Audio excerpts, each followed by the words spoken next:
चौधरी जी ईद मना रहे हो? हाँ जी, क्या हाल है? ईद मना रहे हैं। की कौन ईद मनी दी है? ईद है तो पूरा जी बंदे जड़े जले पार्क के बैनन फिरन टुरनो। हाँ मैं तो ना तम फैजुल मस्जिद में चाहूँ ना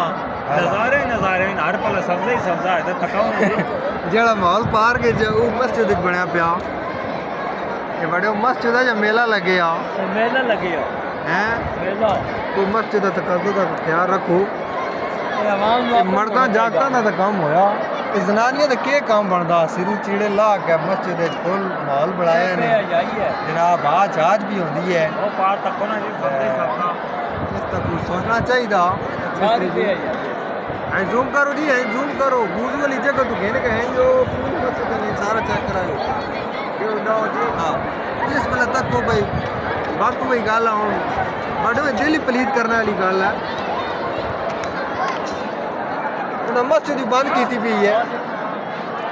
खतरनाक माहौल